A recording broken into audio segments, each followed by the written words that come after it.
Hello everyone, कैसे हैं आप सभी लोग। उम्मीद करता हूँ सभी लोग स्वस्थ होंगे, व्यस्त होंगे, मस्त होंगे। तो चलिए आज हम लोग स्टार्ट कर लेते हैं अपने M2R5.1 मॉड्यूल की एमसीक्यू क्लास को।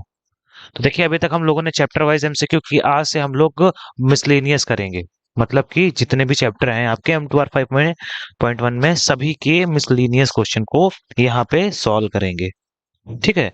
तो चलिए हम लोग बढ़ते हैं आगे की तरफ और देखते हैं। तो देखिए, जैसे आपको स्क्रीन पे भी दिख रहा होगा कि ओ लेवल का M2R5.1 जो आईटी टूल्स एंड नेटवर्क का बेसिक्स नाम से चलता बैच है, वो आपका बैच काफ़ी पहले से स्टार्ट हो चुका है। और वहाँ पे अभी तक काफ़ी थ्योरी क्लासेस रिकॉर्डेड हो चुकी हैं और लाइव सेशन भी स्टार्ट होने वाले हैं। तो इसलिए जो भी लोग M1R5.1 की तैयारी कर रहे हैं या पेपर देना चाहते हैं, वो इस बैच को ज्वाइन कर सकते हैं। ठीक है। इस बैच को ज्वाइन कर सकते हैं जो भी लोग M1R5.1 मॉड्यूल की तैयारी कर रहे हैं, जो जनवरी में M1R5.1 मॉड्यूल देना चाहते हैं, वो इस बैच को ले सकते हैं। ठीक। चलिए, और अगर आपको किसी भी प्रकार की कोई क्वेरी है तो आप यहाँ से जाके उस क्वेरी को इजीली सॉल्व कर सकते हैं। ठीक है ना। चलिए स्टार्ट करते हैं। और वैसे नॉर्मली ये जो बैच है आपका, ये अब स्टार्ट हो रहा है। लाइव बैच अब स्टार्ट हो रहा है। ठीक। 15 नवंबर से। चलिए आगे की तरफ बढ़ते हैं और देख लेते हैं। तो इस जो आप स्पेशल कोड है, ये देखिए कूपन कोड यहाँ पे दिख रहा है। अगर आप ये कूपन कोड यूज करके इस बैच को परचेज करते हैं, ठीक है, इस बैच को परचेज करते हैं, तो आपको ये बैच आपको सिर्फ और सिर्फ 360 रुपए में पड़ जाएगा। ठीक है ना।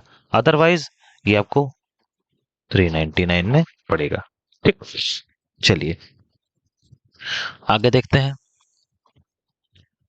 और ये जो हमारा एमसीक्यू क्लास, जो थ्योरी क्लासेस चल रही हैं हम लोगों की, तो M2R5.1 web designing and publishing की मैं अभी आपको थ्योरी क्लासेस, या जो भी बच्चे ऐप पर हैं उनको थ्योरी क्लासेस करा रहा हूँ। और ये 20 अक्टूबर से स्टार्ट हो चुकी है। ठीक। इसमें कई सारे थ्योरी क्लासेस हो भी चुकी हैं। अब कुछ टाइम के बाद से इसमें live classes chapter wise start होंगी एमसीक्यू की।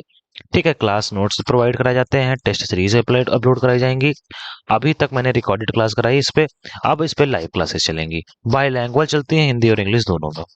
ठीक है। और कोर्स आपका 31 दिसंबर तक कंप्लीट करा दिया जाएगा। प्रैक्टिकल क्लासेस भी आपके साथ में इसमें आपकी प्रैक्टिकल क्लासेस भी कराई जाएंगी। तो चलिए आगे की तरफ बढ़ते हैं, देख लेते हैं इसमें और क्या क्या चीजें हैं। तो इस कोर्स में देखिए कह रहा है कि ये जो ऑफर है, इस कोर्स को सिर्फ और सिर्फ 360 रुपए में आप परचेज कर सकते हैं। उसी ऑफर को लगा के DY10 को कूपन कोड को लगा के आप इसको परचेज कर सकते हैं 360 रुपए में। अदरवाइज जो उस 50 स्टूडेंट के बाद के स्टूडेंट हैं उनको पड़ेगा ये 450 रुपीज का। ठीक। और मेरे हिसाब से कुछ खास महंगा तो है नहीं। ठीक। तो आप सभी लोग परचेज कर सकते हैं इसको। तो आप लोग परचेज करिए और ऐप पर आके क्लास देखिए। 100% आपको रिजल्ट वहां पे दिया जाएगा। ठीक। Condition apply. चलिए अब हम लोग आ जाते हैं अपने टॉपिक पे, जो कि है एमसीक्यू का। तो इसमें कह रहा है what is the full form of HTTP. HTTP का फुल पूरा नाम क्या है। तो क्या एचटीटीपी का पूरा नाम हाइफनेशन टेक्स्ट लिस्ट प्रोटोकॉल है, हाइपर टेक्स्ट ट्रांसफर प्रोटोकॉल है, हाइपर टेक्स्ट ट्रांसफर पैकेज, या नन ऑफ द अबव, या इनमें से कोई नहीं, या इनमें से कोई नहीं है। तो चलिए जल्दी जल्दी आंसर दीजिए सभी लोग। जल्दी जल्दी आंसर करिए। क्या हो सकता है इस क्वेश्चन का आंसर। आप लोगों के 30 सेकंड्स स्टार्ट कर दिए गए हैं। आप लोगों का समय स्टार्ट हो गया है। जल्दी से जल्दी सभी लोग इसका आंसर दीजिए।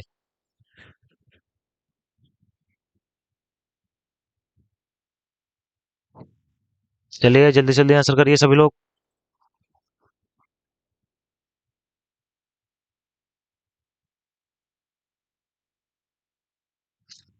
आपका बस 10 सेकंड बचा हुआ है।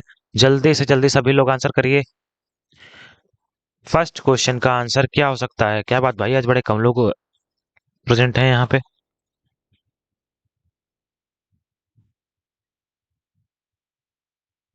चलिए, तो इस क्वेश्चन का जो हाइपर एचटीटीपी का फुल फॉर्म है वो है हाइपर टेक्स्ट ट्रांसफर प्रोटोकॉल।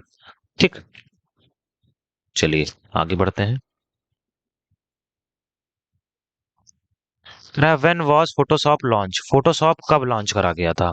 ये अच्छा क्वेश्चन है, और इस क्वेश्चन को ओ लेवल ने पूछा भी है। इस क्वेश्चन को ओ लेवल ने 2022 के जैन मतलब जनवरी वाले मॉड्यूल में, जनवरी वाले सेट में पूछा भी है इस क्वेश्चन को। तो जल्दी जल्दी जल्दी सभी लोग आंसर दीजिए। फोटोशॉप कब लॉन्च करा गया? क्या वो ए 1986, बी 1987, सी 1988 या डी 1989? आपको 30 सेकंड्स प्रोवाइड कराए जाते हैं इसके लिए। जल्दी से जल्दी, चलिए जल्दी से जल्दी आंसर दीजिए। फोटोशॉप कब लॉन्च करा गया?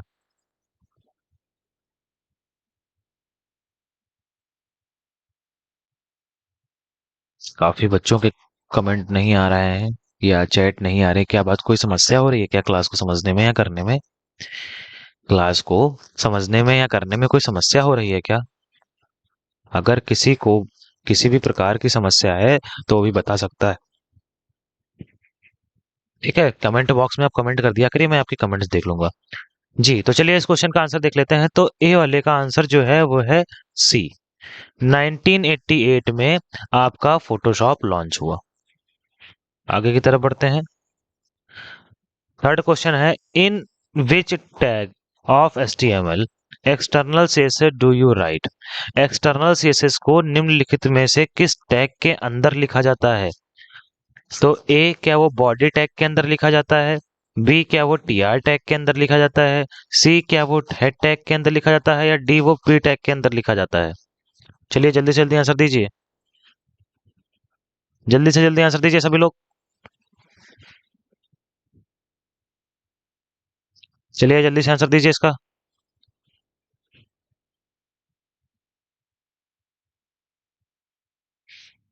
सभी लोग जल्दी से जल्दी आंसर दीजिए इस क्वेश्चन का। आपका 30 सेकंड से स्टार्ट हो चुका था पहले ही।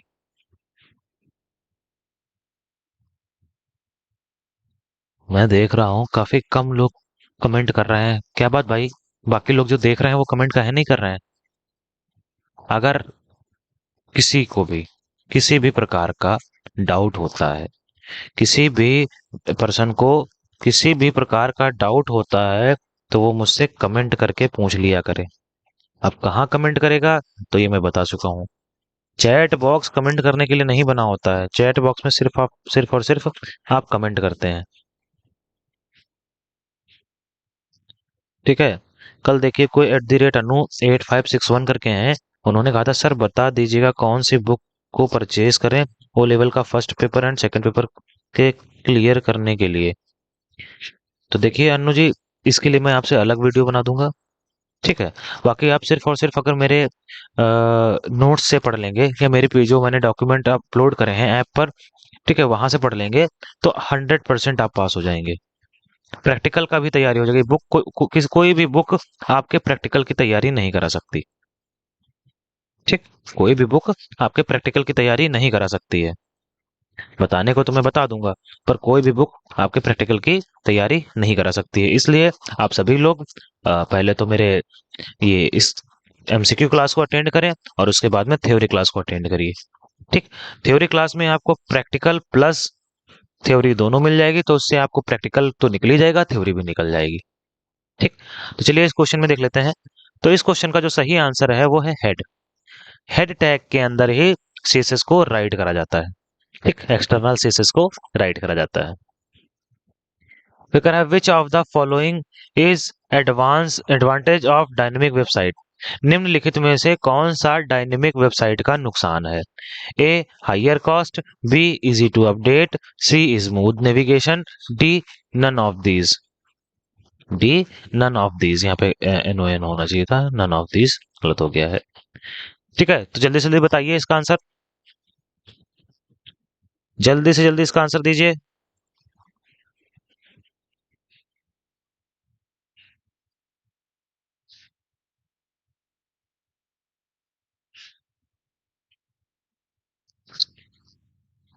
क्या इसका आंसर हो सकता है हाइयर कॉस्ट? डायनेमिक वेबसाइट को बनाने के क्या नुकसान है? हाइयर कॉस्ट है, इजी टू अपडेट है, या इजी स्मूथ नेविगेशन है, या डी नन ऑफ दीज है?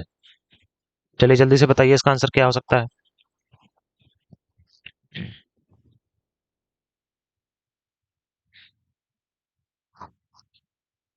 आप लोगों का समय स्टार्ट हो चुका है। अब आप लोगों के पास सिर्फ और सिर्फ 20 सेकेंड्स बचे हुए हैं। आप लोगों के पास सिर्फ और सिर्फ 20 सेकेंड्स बचे हुए हैं। जल्दी से जल्दी आंसर करिए इसका। चलिए जल्दी से जल्दी सभी लोग आंसर दीजिए।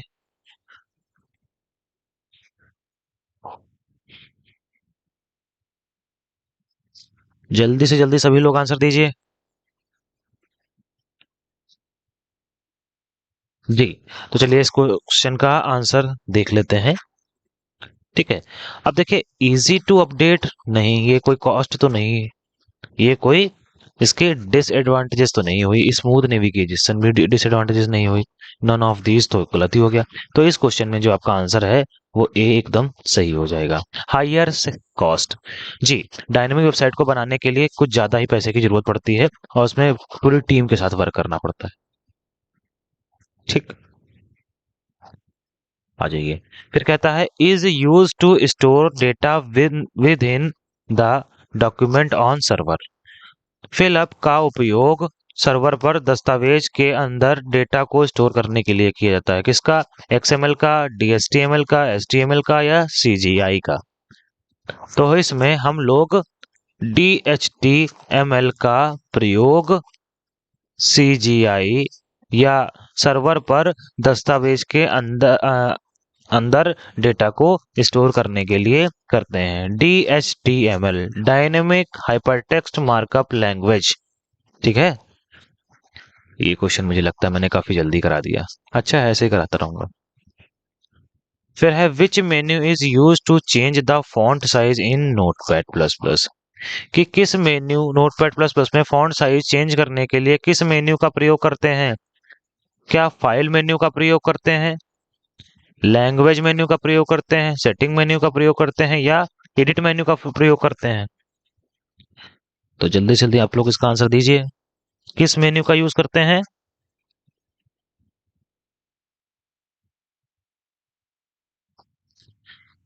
चलिए जल्दी से जल्दी आंसर दीजिए आप सभी लोग। नोटपैड में इस तरह की फॉर्मेटिंग करने के लिए हम लोग किस मेन्यू का प्रयोग करते हैं? आप लोगों के 30 सेकेंड्स भी अब ओवर हो रहे हैं। चलिए जल्दी से आंसर करिए सभी लोग।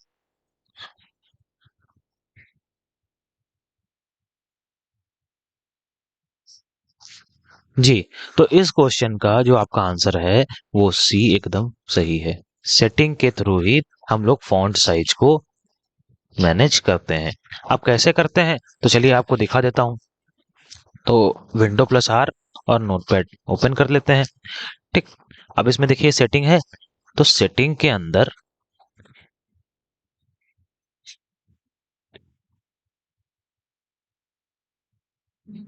ठीक है, एडिट के अंदर आएंगे और एडिट के अंदर से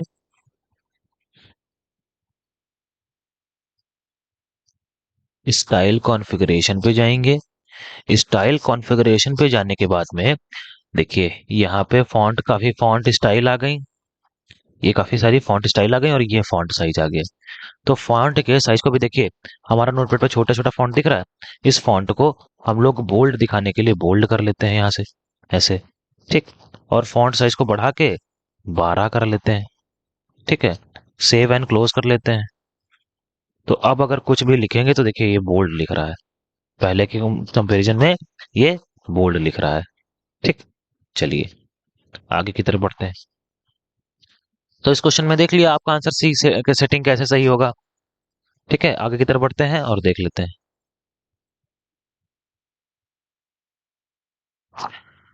नेक्स्ट क्वेश्चन, फिर यहाँ कह रहा है which is file name in Notepad plus plus by default. By default में नोटपैड प्लस प्लस में फाइल नाम क्या होता है? मतलब कि जैसे ही आप लोग नोटपैड प्लस प्लस खोलते हैं तो उस समय जो उसका टाइटल नेम क्या होता है, उस समय उसका टाइटल नेम या उसका फाइल नेम क्या होता है। आपको पता होगा कि फाइल नेम ही टाइटल नेम ही फाइल नेम बन के आ जाता है ना। तो आपको पता होगा फाइल नेम ही टाइटल नेम बन के आ जाता है। तो चलिए जल्दी से बताइए, जल्दी से बताइए क्या हो सकता है इसका आंसर। 30 सेकंड्स आपको दे दिए गए हैं और आपका समय शुरू हो चुका है। 5 मिनट 5 सेकंड हो भी चुके हैं। चलिए जल्दी से जल्दी आंसर करिए सभी लोग।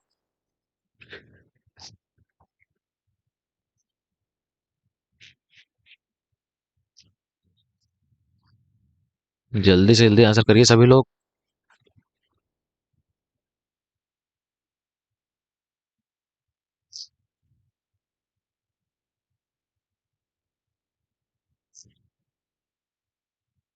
चलिए जल्दी से जल्दी आंसर करिए सभी लोग। क्या बात भाई, कोई आंसर क्यों नहीं कर रहा है। चलिए तो हम लोग इसका आंसर देख लेते हैं। तो यहाँ पे कह रहा है what is the file name in Notepad plus plus by default. Default में नोटपैड प्लस प्लस का फाइल नेम होता है अनटाइटल्ड। अनटाइटल्ड, ठीक है। कैसे, तो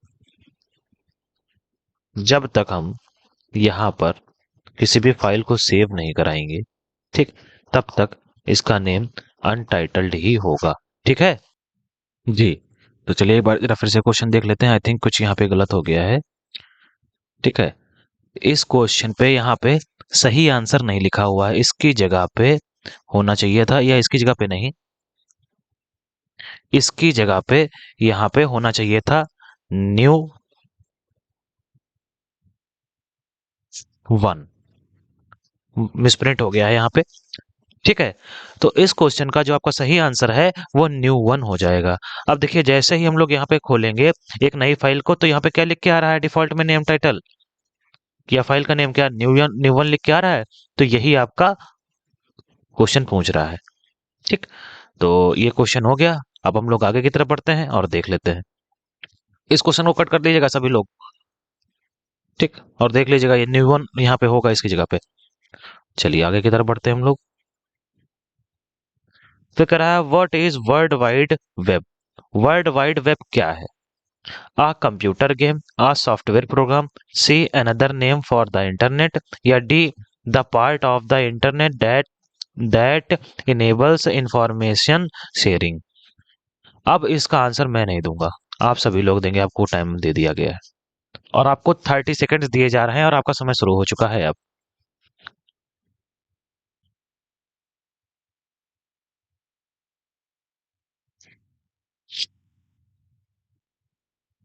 चलिए आप लोग का टाइम स्टार्ट हो चुका है।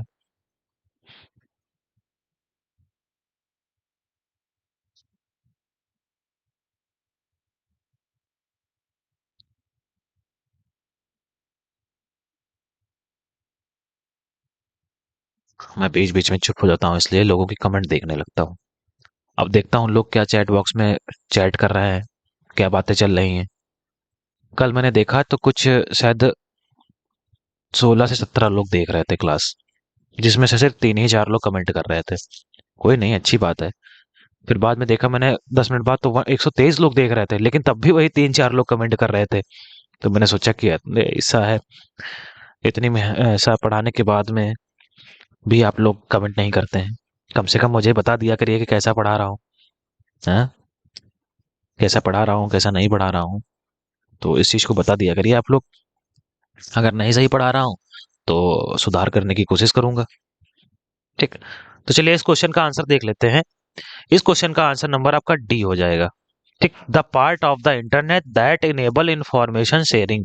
डब्ल्यू डब्ल्यू के एक माध्यम है जिसके द्वारा हम इंफॉर्मेशन को शेयर करते हैं, ठीक है। डब्ल्यू डब्ल्यू एक माध्यम है जिसके द्वारा हम अपने इंफॉर्मेशन को शेयर करते हैं।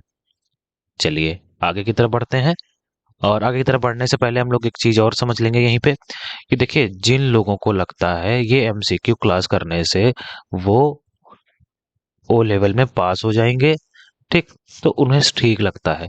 बट थ्योरी में ही सिर्फ वो पास हो पाएंगे, सिर्फ वो थ्योरी में पास हो पाएंगे, ठीक, ना कि प्रैक्टिकल में, ना कि प्रैक्टिकल में। ठीक। तो आई होप आप लोगों को ये चीज़ें पता होंगी। तो जो लोग भी थ्योरी के साथ साथ में प्रैक्टिकल भी देने की सोच रहे हैं, मतलब ओ लेवल पास करने की बात कर रहे हैं, ऑब्वियसली प्रैक्टिकल तो देना ही पड़ेगा अगर आप लोग ओ लेवल का एग्जाम फॉर्म फिल करेंगे या एग्जाम देने जाएंगे। तो उसके लिए आपको प्रैक्टिकल तो आना चाहिए। वहाँ अब प्रैक्टिकल भी जो आपका है वो ऑनलाइन होने लगा है, वो सीधे सिस्टम पे बैठेंगे, वहाँ पे जो प्रैक्टिकल करेंगे वो सीधे नाइलेट को चला जाएगा, उसमें बीच में कोई इंटरफेरेंस नहीं होगी किसी की। ठीक है। तो आप लोगों को पढ़ना शुरू कर देना चाहिए। अब टाइम हो चुका है, अब देखिए 14 जनवरी डेट भी आ चुकी है एग्जाम की। तो उस हिसाब से हम लोग जल्दी से जल्दी अपने कोर्स को कवर कर लेंगे। ठीक है ना। चलिए। तो आप लोग एप्लीकेशन पर जाकर हमारे थ्योरी क्लासेस को सब्सक्राइब कर सकते हैं। ठीक। आप लोग ज़्यादा से ज़्यादा मात्रा में थ्योरी क्लासेस को करिए, लाइक करिए, तो मैं और भी आपके लिए नई नई चीज़ें लेके आऊँगा। अभी जब आपको M3R5 पढ़ना होगा, M4R5 पढ़ना होगा, तब मैं आपके लिए काफ़ी अच्छी अच्छी चीज़ें लेके आऊँगा। चलिए, तो आज हम स्टार्ट करते हैं, अपना मतलब नेक्स्ट क्वेश्चन स्टार्ट करते हैं। तो नेक्स्ट क्वेश्चन जो हमारा है, कह रहा है a web page displays a picture. एक वेब पेज एक चित्र प्रदर्शित करता है। What tag was used to display that picture. उस टैग को प्रदर्शित करने के लिए कौन सा टैग प्रयोग करते हैं? ए पिक्चर, बी इमेज, सी ING, D SRC। D SRC। तो किस टैग का यूज करते हैं यहाँ पे? यहाँ पे ING होगा। IMG। ING नहीं, IMG। ठीक। IMG होगा यहाँ पे। तो चलिए जल्दी से जल्दी इसका आंसर बताइए। आप लोगों को 30 सेकंड्स दिए जा रहे हैं। और ये मैं ऊपर ही बता चुका हूँ अपने लास्ट वीडियोस में भी, या लास्ट क्लास में भी हम लोगों ने इसके बारे में चर्चा करी है कि इमेज को इंसर्ट कराने के लिए किस टैग का यूज करते हैं।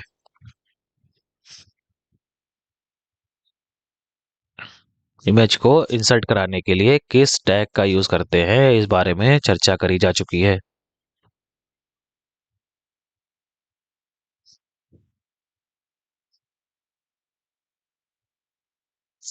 आप लोग का समय स्टार्ट हो चुका था और अब तो खत्म होने वाला भी है। देखिए, जिन लोगों को भी समस्या है कि थ्योरी कहाँ से पढ़ें, ठीक है, प्रैक्टिकल कैसे तैयार करें, वो सब लोग कमेंट बॉक्स में कमेंट कर दिया करें। चैट बॉक्स में मत बोला करिए, आप कमेंट बॉक्स में कमेंट कर दिया करिए। ठीक है।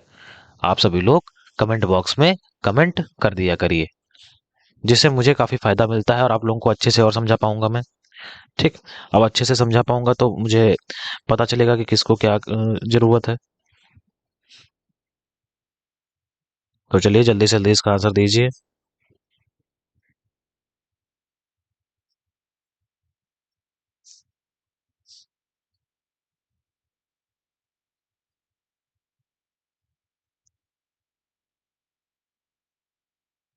चलिए हम लोग इसका आंसर देख लेते हैं। तो इस क्वेश्चन का 9 नंबर का जो आंसर है आपका, वो है सी, IMG टैग। ये वाई नहीं, ये जी बना हुआ है। IMG tag. ठीक है। आपका ये एक पिक्चर डिस्प्ले वेब पेज, ये आपके पिक्चर को डिस्प्ले कराने के लिए यूज करा जाता है ये टैग। तो चलिए हम लोग नेक्स्ट क्वेश्चन की तरफ बढ़ चलते हैं। कह रहा है अपार्ट फ्रॉम बी टैग के अलावा the other tag makes text bold. Text को बोल्ड करने के लिए ए बी टैग के अलावा और कौन से टैग का यूज करते हैं? तो फैल, स्ट्रॉन्ग, ब्लैक या EMP। चलिए जल्दी से बताइए, इसका लिए भी आपको समय शुरू हो चुका है। आपका समय शुरू हो चुका है, जल्दी से जल्दी इसका आंसर दीजिए सभी लोग। जल्दी से जल्दी आंसर दीजिए सभी लोग इसका।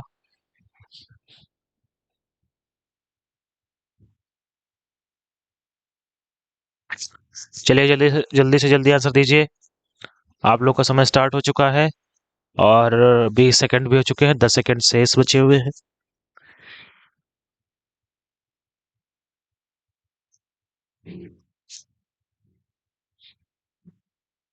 चलिए जल्दी से आंसर करिए सभी लोग।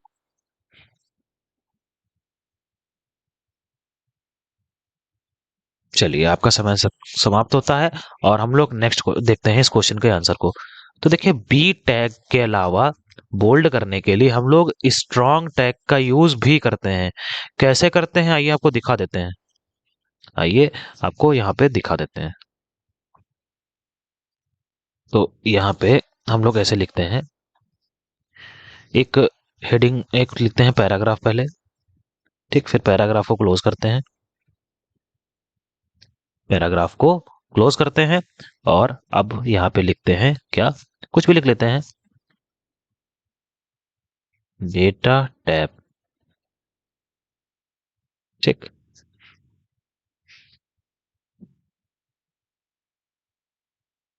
फिर यहाँ पे लिखते हैं नेट बीन्स। अब देखिए, इसको अगर हमें बोल्ड करना है पहले तो इसको सेव करा लेते हैं और अपने आपको ब्राउजर पे आके रन करके दिखा भी देते हैं। देखिए ऐसे समझाने से थोड़ा इजीली समझ में आ जाती हैं चीजें, ठीक। अब देखिए यहाँ पे लिखा हुआ है डेटा टैब और यहाँ पे नेट बीन्स, इसको बोल्ड करना है, इसको बोल्ड करना है। तो उसके लिए हम लोग क्या करेंगे, यहाँ पे लिखेंगे ऐसे बी टैग। एक तो बी टैग के थ्रू भी आप इसको कर सकते हैं बोल्ड, ठीक है ना, बी टैग के थ्रू भी आप बोल्ड कर सकते हैं। और सेव कराया, ठीक, और रन कराते हैं।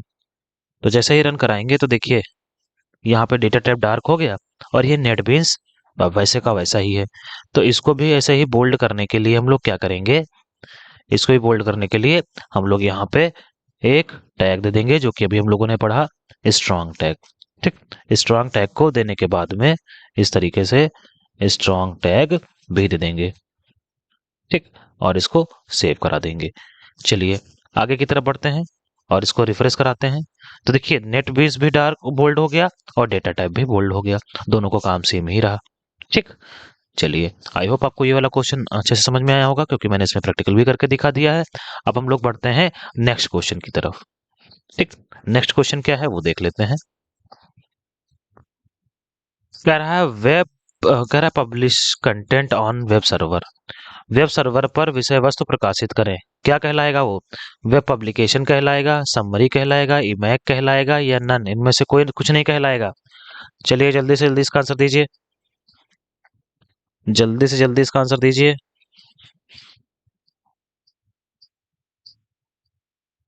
किसी भी सर्वर पर डेटा को भेजना, अब चाहे मान लिया आपका वो सर्वर फेसबुक का ही हो गया, ठीक, उस पर आपने कोई भी इमेज को अपलोड कर दिया, तो उस आपके फोन से वो फेसबुक के डेटाबेस या सर्वर पर जा रही है, उस प्रक्रम को क्या कहते हैं, क्या उसे ए वेब पब्लिशिंग, बी समरी, ठीक है, सी ईमैग या डी इनमें से कुछ नहीं।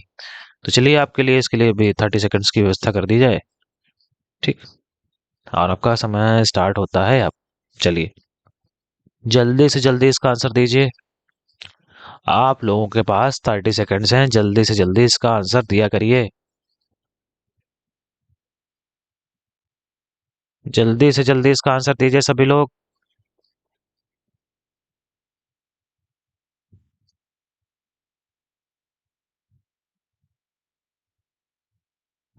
10 सेकंड शेष बचे हुए हैं आपके पास में, आपका समय समाप्त होने वाला है, ठीक है।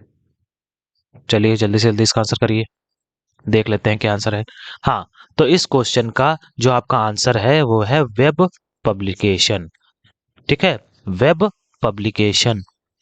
अब वेब पब्लिकेशन क्या होता है कि वेबसाइट को आपके इंटरनेट पर प्रोवाइड कराना ही वेब पब्लिकेशन कहलाता है, ठीक।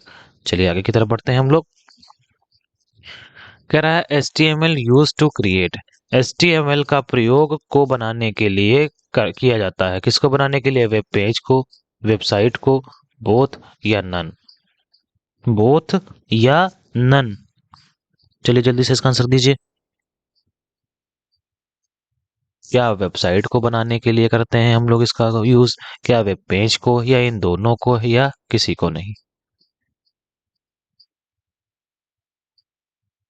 आप लोगों का टाइम स्टार्ट हो चुका है और आपके 8 सेकंड हो भी चुके हैं।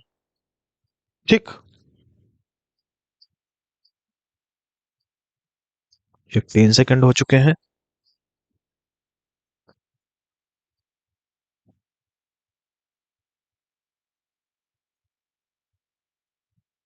चलिए जल्दी से जल्दी इसका आंसर करिए सभी लोग। 10 सेकंड लेफ्ट। जल्दी से जल्दी सभी लोग इसका आंसर करिए।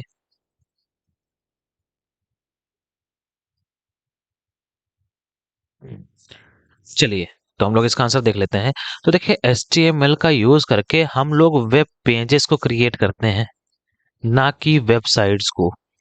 ठीक, वेब पेजेस को क्रिएट करने के लिए ही हम लोग HTML का यूज करते हैं। अब जो हम लोग कोडिंग कर रहे होते हैं, अभी मैंने दिखाई थी आपको, जहाँ पे P tag, strong tag, B tag लगा रहे थे, उससे एक वेब पेज ही क्रिएट हो रहा था। अब ये वर्क कैसे करता है, ठीक है, कोडिंग कैसे करी जाती है, वेब पेज कैसे बनाए जाते हैं, वेबसाइट कैसे बनाई जाती है, तो आप थ्योरी क्लास पर जब आएंगे तो आपको अच्छे से समझ में आएगा ये चीज। थ्योरी क्लासेस में जब आप आएंगे तो आपको अच्छे से ये चीज समझ में आएंगी। ठीक, मैंने हर एक प्रैक्टिकल वहां पे करके दिखाया है। अब वहां पे जब आप प्रैक्टिकल या थ्योरी क्लास में जाएंगे, ठीक, देखिए, अगर आपको मेरे थ्योरी क्लास का सब्सक्रिप्शन लेना है तो आप वहां पर जाकर, ठीक है, DY10 कूपन कोड लगा दीजिएगा। DY10 कूपन कोड लगा दीजिएगा, जिससे आपका जो कोर्स है 450 का, ठीक, वो पड़ जाएगा आपको 399 या उससे कम का। देखिए, मैंने यहाँ ऊपर दे भी रखा है इस चीज के बारे में, ऊपर दे भी रखा है यहाँ पे। हाँ, 450 का जो है वो 360 का पड़ जाएगा, सॉरी, माई फॉल्ट। ठीक है ना। चलिए आगे की तरफ चलते हैं हम लोग, अपने क्वेश्चन पे लौट आते हैं वापस। ठीक है, चलिए नेक्स्ट क्वेश्चन देख लेते हैं क्या कह रहा है हमारा।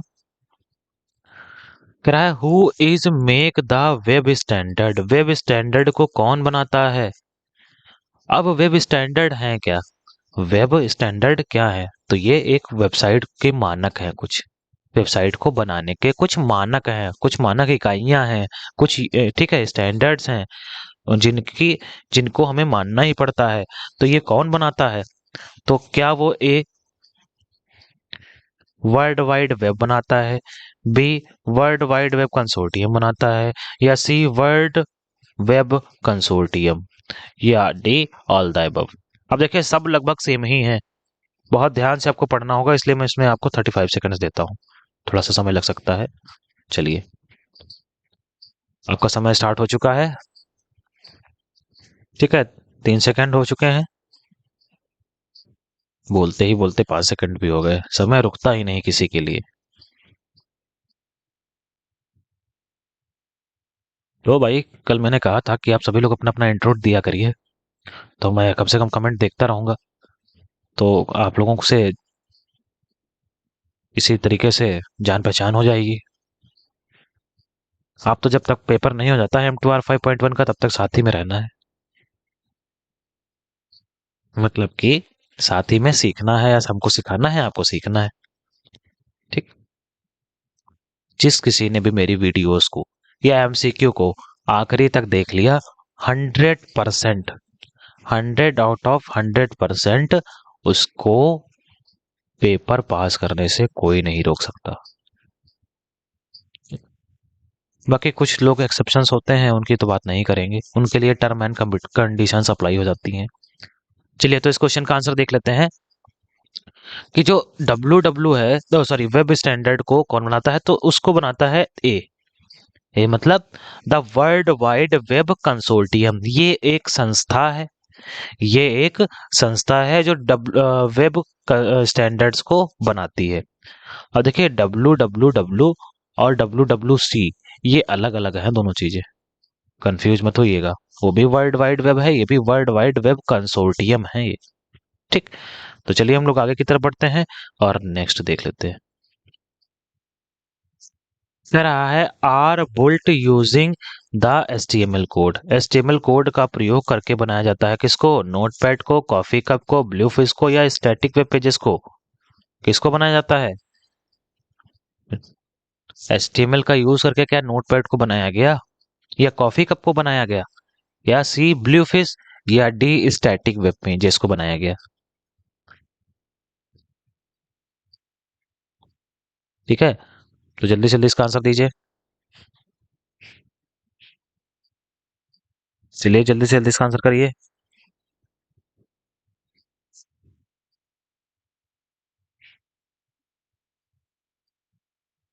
चलिए, तो इस क्वेश्चन का आंसर हम लोग देख लेते हैं। इस क्वेश्चन में जो आपका आंसर है वो डी बिल्कुल सही है। वो डी बिल्कुल सही है, स्टैटिक वेब पेजेस।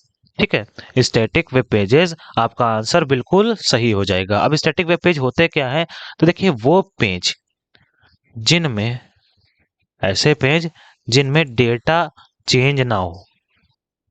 जैसे आज की डेट डाली तो इसको 10 साल बाद देखिए तो आज ही की डेट दिखेगी।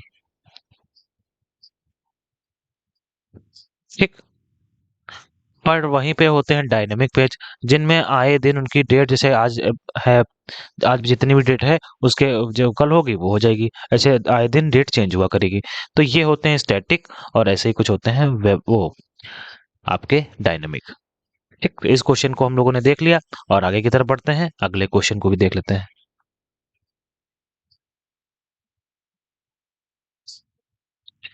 कह रहा है a simple text editor that include a version of Microsoft Windows that allows to create save and read files. एक सरल टेक्स्ट एडिटर जिसमें माइक्रोसॉफ्ट विंडोज का वर्जन शामिल है, जो फाइलों को बनाने, सेव करने और पढ़ने की अनुमति देता है, वो कौन सा है?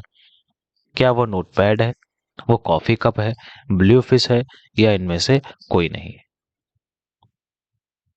अब सबसे पहले, जिन लोगों ने मेरी लास्ट क्लासेस करी हैं उनको एडिटर के बारे में पता होगा। टेक्स्ट एडिटर जो यहाँ पे कह रहा है ना, यहाँ पे कह रहा है ना अ सिंपल टेक्स्ट एडिटर, तो उन लोगों को इनके बारे में पता होगा, तो वो जल्दी से आंसर दे देंगे। अब उनको ये भी पता होगा कि ब्लू फिश क्या है, ब्लू फिश क्या है, कॉफी कप क्या है, नोटपैड क्या है। आप लोगों का समय स्टार्ट हो चुका था, 30 सेकेंड्स। आप लोगों के पास 10 सेकेंड्स और बचे हुए हैं। चलिए जल्दी से आंसर करिए इसका सभी लोग। अब जो रेगुलर क्लास कर रहा है वो तो इसका आंसर इजीली दे देगा, वो इसका आंसर इजीली दे देगा। ठीक है, चलिए जल्दी से जल्दी इसका आंसर दीजिए आप सभी लोग, जितनी जल्दी हो सके, जितनी जल्दी हो सके आप सभी लोग इसका आंसर दीजिए। चलिए इसका आंसर देख लेते हैं। तो नोट पैड एक आपका सिंपल टेक्स्ट एडिटर है।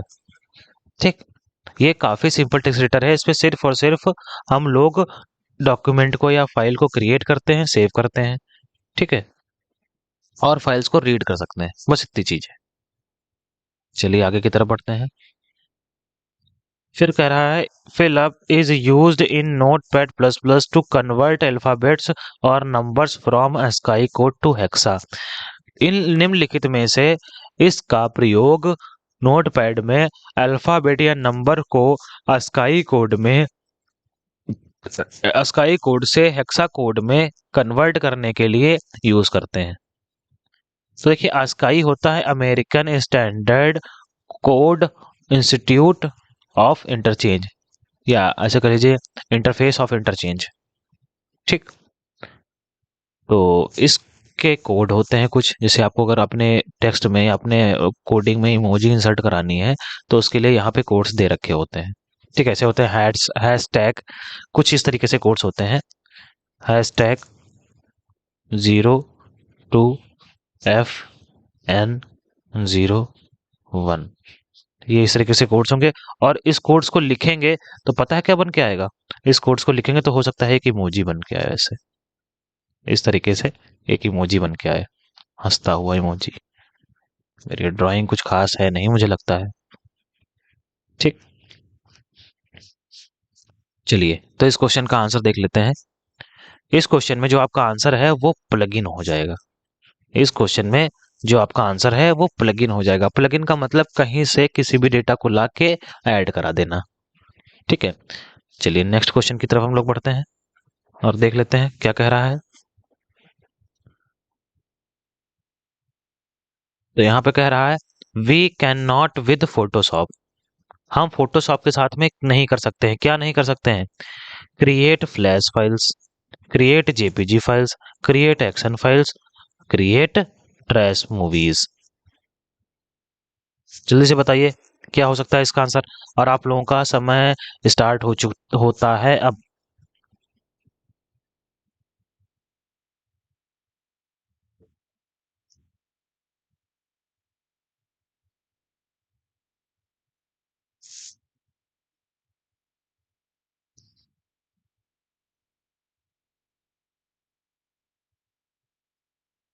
चलिए जल्दी से इसका आंसर दीजिए भाई, आप लोग कहाँ चले गए, बहुत कम कमेंट आ रहे हैं, क्या बात, आप लोग क्लास शेयर नहीं करते हैं क्या। क्लास शेयर करा करें ज्यादा से ज्यादा मात्रा में, जितनी ज्यादा क्लास शेयर करेंगे उतना ही ज्यादा हम लोग आपके लिए और अच्छा कंटेंट लेके आ पाएंगे। जितनी ज्यादा आप लोग क्लास करेंगे उतना ही अच्छा आपके लिए हम कंटेंट लेके आ पाएंगे। चलिए हम लोग अब देख लेते हैं इसका आंसर। तो इस फोटोशॉप के द्वारा हम लोग फ्लैश मूवीज को नहीं बना सकते, इसके द्वारा हम लोग फ्लैश मूवीज को नहीं बना सकते। ठीक, नेक्स्ट क्वेश्चन की तरफ बढ़ते हैं। कह रहा है H T M L considered as language, एच टी एम एल को फिलअप लैंग्वेज के रूप में माना जाता है। एच टी एम एल को कैसी लैंग्वेज के रूप में माना जाता है, मार्कअप लैंग्वेज के रूप में, सर्वर साइड के, बोथ, या इनमें से कोई नहीं।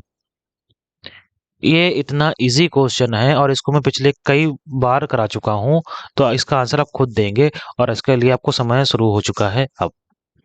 जल्दी जल्दी क्वेश्चन पढ़ा करिए और उसका जल्दी से आंसर करा करिए, अगर नहीं आता है तो गलत कर दिया करिए। नहीं ऐसा नहीं है, अगर नहीं आता है तो रुक जाया करिए। मेरे हिसाब से तो नहीं आता है तो गलत करना ज्यादा सही रहता है, कम से कम वो मेमोरी तो वहां पे बन जाती है कि हाँ ये क्वेश्चन आया था तो सर ने हमसे पूछा था और मैंने इस क्वेश्चन का आंसर गलत कर दिया था, मैंने इस क्वेश्चन का आंसर गलत कर दिया था। तो वहां पे एक मेमोरी क्रिएट हो जाती है, जब मेमोरी क्रिएट हो जाती है तो वो क्वेश्चन आपको लॉन्ग टर्म के लिए आई थिंक याद रहता है।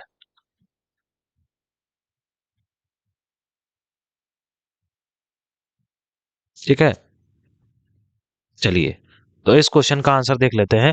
तो देखिए एच टी एम एल जो है वो एक आपकी मार्कअप लैंग्वेज है, एच टी एम एल आपकी एक मार्कअप लैंग्वेज है।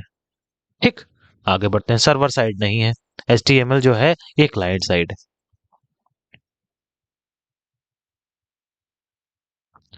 कह रहा in the current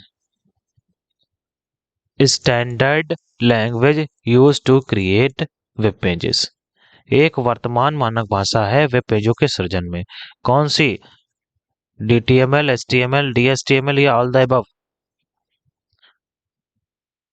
current time में हम लोग किस स्टैंडर्ड लैंग्वेज का यूज कर रहे हैं, ठीक है बताइए जल्दी से जल्दी आप सभी लोग। करंट टाइम में हम लोग किस स्टैंडर्ड लैंग्वेज का प्रयोग कर रहे हैं।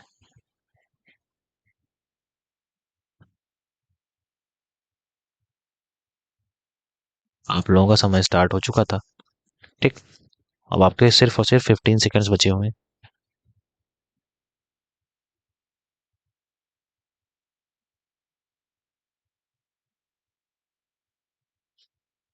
चलिए जल्दी से आंसर करिए।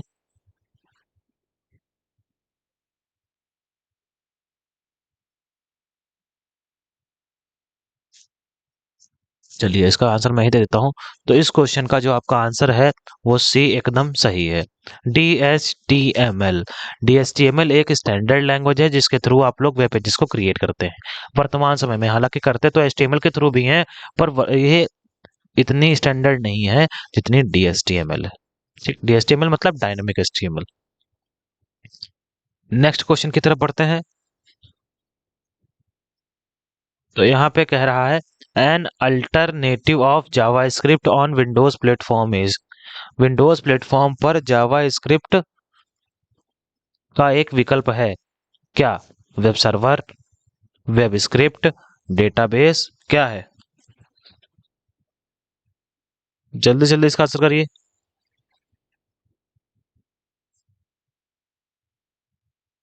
जल्दी से जल्दी इसका आंसर दीजिए आप सभी लोग।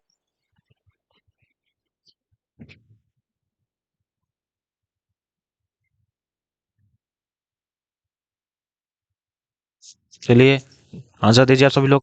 An alternate of JavaScript of on Windows platform is, क्या है? क्या वो सर्वर स्क्रिप्ट है, क्या वो वीबी स्क्रिप्ट है, क्या वो डेटाबेस है, या नन इनमें से कोई नहीं? चलिए इसका आंसर हम लोग देख लेते हैं। जी, तो इस क्वेश्चन का जो आपका आंसर है वो वीबी स्क्रिप्ट एकदम सही है। ठीक,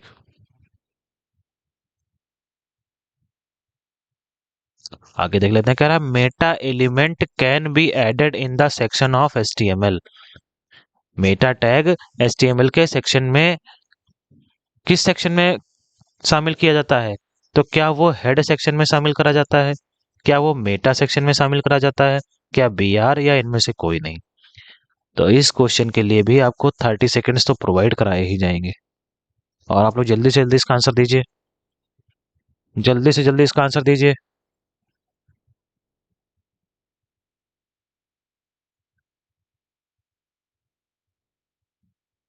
चलिए जल्दी से आंसर करिए सभी लोग इसका।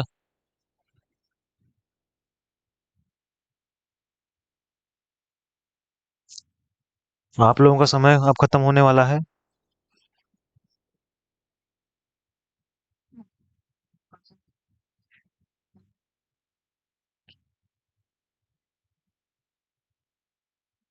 चलिए इस देख लेते हैं इस क्वेश्चन का आंसर। ठीक है, हेड टैग।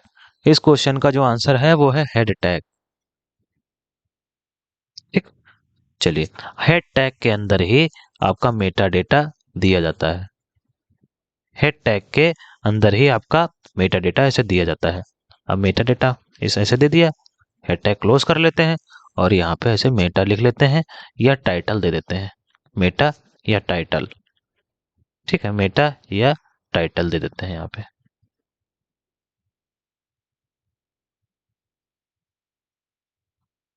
ठीक, चलिए तो ये क्वेश्चन हमारा हो गया। अब हम लोग बढ़ते हैं नेक्स्ट क्वेश्चन की तरफ और देख लेते हैं नेक्स्ट क्वेश्चन क्या कह रहा है। कह रहा है note pad plus plus has a font size range. Note pad plus plus के पास में फॉन्ट साइज की एक रेंज होती है। कैसी रेंज होती है? तो क्या उसमें ए 5 से 8 28 जो फॉन्ट साइज होता है, क्या 5 से 28 पीटी होता है, या बी 2 से 22 पीटी, या सी 1 से 16 पीटी, या डी 2 से 36 पीटी? चलिए इसका आंसर दीजिए जल्दी से जल्दी, और आप लोगों का समय स्टार्ट हो चुका है। ठीक है, जल्दी से जल्दी सभी लोग इसका आंसर दीजिए, आप लोगों का समय स्टार्ट हो चुका है। और आज आपका यही लास्ट क्वेश्चन, आज आपका ये लास्ट क्वेश्चन है। ठीक है ना? अगर किसी को इसमें कोई समस्या है तो बता सकता है, कमेंट कर सकता है मतलब। और आप लोगों का समय स्टार्ट हो खत्म होने वाला है अब। आप लोगों का समय खत्म होने वाला है। तो चलिए देख लेते हैं इस क्वेश्चन का आंसर। जी, तो इस क्वेश्चन का आंसर आपका है ए। नोटपैड का जो फॉन्ट साइज है वो होता है 5 से 28 पीटी। ठीक, 5 से 28 पीटी। अब देखिए फॉन्ट साइज को, जो फॉन्ट साइज है उसको हम लोग पीटी में मेजर करते हैं। पीटी मतलब पॉइंट। ठीक है, तो आज के लिए क्लास को इतना ही रखते हैं। धन्यवाद।